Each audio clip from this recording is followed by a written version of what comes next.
Recordava meu porfiado duelo com a morte. Ainda julgava ouvir os últimos pareceres médicos, enunciados na casa de saúde. Lembrava a assistência desvelada que tivera, os curativos dolorosos que experimentara nos dias longos que se seguiram à delicada operação dos intestinos. Sentia, no curso dessas reminiscências, o contato do termômetro, o pique desagradável da agulha de injeções, e por fim, a última cena que precedera o grande sono. Minha esposa ainda jovem e os 3 filhos contemplando-me, no terror da eterna separação. Depois, o despertar na paisagem úmida e escura e a grande caminhada que parecia sem fim. Porque a pecha de suicídio, quando fora compelido a abandonar a casa, a família e o doce convívio dos meus. O homem mais forte conhecerá limites à resistência emocional. Firme e resoluto a princípio, comecei por entregar-me a longos períodos de desânimo, e, longe de prosseguir na fortaleza moral, por ignorar o próprio fim, senti que as lágrimas longamente represadas visitavam-me com mais frequência, extravasando do coração. Livro Nosso Lar. Capítulo 2. Clarence.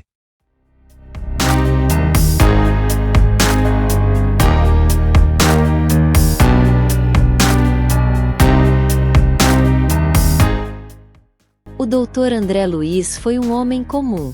Foi escolhido pela sua experiência vulgar aqui na Terra. Uma experiência de um homem com imperfeições.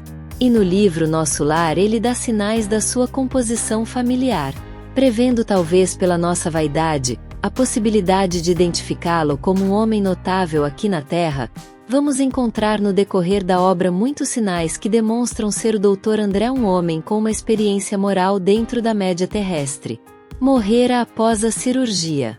André Luiz lutou contra a enfermidade nos dias longos que se seguiram à delicada operação dos intestinos.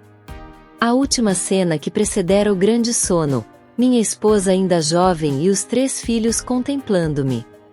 Ao passo que vamos estudando os textos de André Luiz, vamos descobrindo mais pistas da sua identidade, ou melhor, da sua não identidade.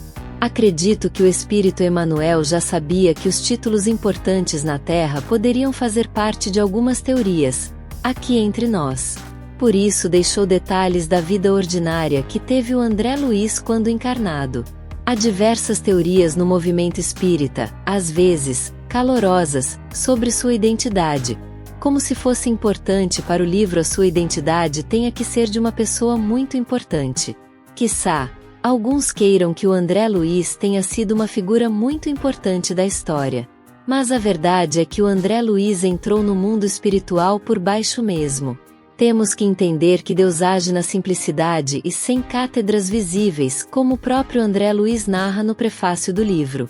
Deus faz escolhas estranhas a nós, para provar que todos nós somos capazes de assumir responsabilidades nobres.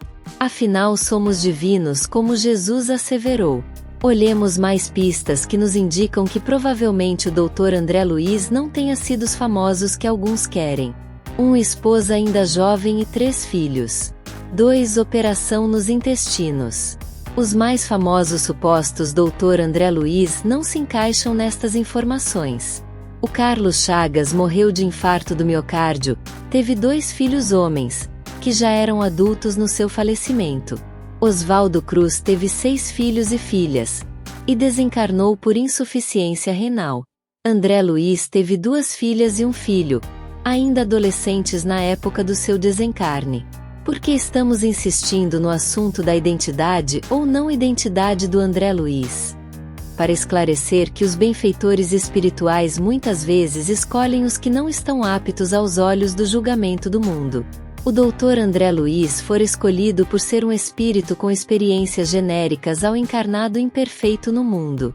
André Luiz falhou na sua missão aqui na Terra pois não realizou a tarefa que lhe foi confiada pela espiritualidade superior, segundo um médico espiritual Henrique de Luna no capítulo 4 do livro.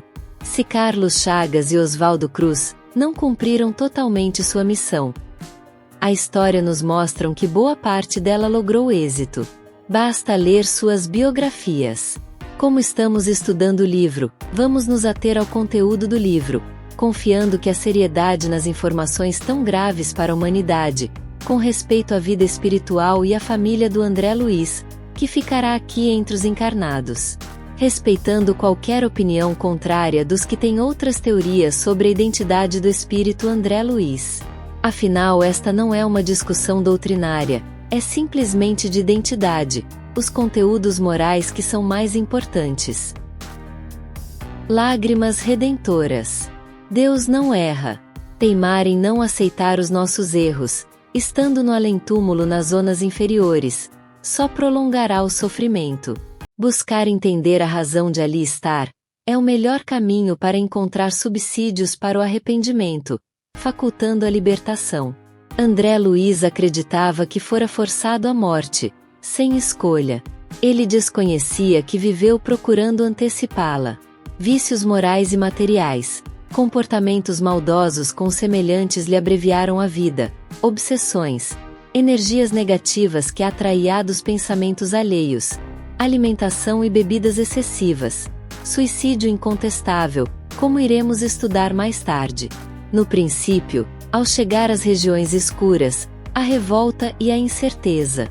Agora começa, após longos períodos de depressão, a sentir que seus princípios morais eram falhos, e que nada mudava sua situação ao tentar mantê-los. As lágrimas que ele cita foram represadas pelo orgulho. À medida que ele as libera, pouco a pouco, vai entendendo que são balsâmicas, e permite que se tornem mais frequentes, deixando as lágrimas de revolta se transformarem em sinceras, alterando o modo de julgar seu estado e vislumbrando algumas causas de estar em lugar tão infeliz. A revolta, pouco a pouco, vai se transformando em humildade diante de um poder maior, no qual não podemos vencer ou mudar por nossa vontade. Esse poder, expressado em leis imutáveis, não pode seguir os nossos caprichos. Peço licença por um momento para dar conselho nosso, apesar de não nos acharmos digno, após a leitura da obra Nosso Lar. Se após o seu desencarne, for parar no umbral, resigne-se. Não há erro senão na sua avaliação. Admita sua condição. E procure na oração e na reflexão alterar suas convicções e encontrar causas nas suas ações passadas que lhe levaram ao local justo, onde estão, segundo as primícias do Cristo. Creia que a dor arrependimento ajuda. Peça ajuda. Temos fraquezas. Peçamos ajuda. Chore sinceramente, não retenha as lágrimas por orgulho, e rogue perdão através da oportunidade de refazer e recomeçar. O suicídio passa a ter outras causas para nós leitores. Há uma explosão de sentimentos contraditórios nesse momento que o André Luiz está passando. A realidade e as suas crenças estão deixando suas emoções nos limites da sua resistência. A negação e a falta de compreensão de que merecia estar ali, estão em luta com seus princípios frágeis, de homem apegado aos títulos da terra. Parece que a verdade vence e modifica seu estado moral, permitindo as lágrimas libertadoras. O reflexo desse combate interior extremo na mente do André Luiz é o desânimo. Natural que seja assim. André Luiz não se transformava intimamente, apenas compreendia o porquê merecia estar ali. O fato de nos descobrir criminosos não nos tornam anjos. Os impulsos ainda permanecem. O desânimo era por estar perdendo as forças para lutar contra a realidade. Estava perdendo. Estava sendo vencido pela realidade, que o leva ao reconhecimento da sua fraqueza diante de um poder maior. Melhor para ele chorar, transbordando o coração, rendendo-se à realidade vitoriosa. Que tal fazermos a mudança agora enquanto encarnados, enquanto há tempo? Podemos mudar. Não fomos criados para sermos imperfeitos pela eternidade. Temos imperfeições, mas nunca destinados a um castigo eterno. Um dia todos nós seremos anjos. Vamos trabalhar e acreditar. Um grande abraço, saúde e muita paz a todos e a todas.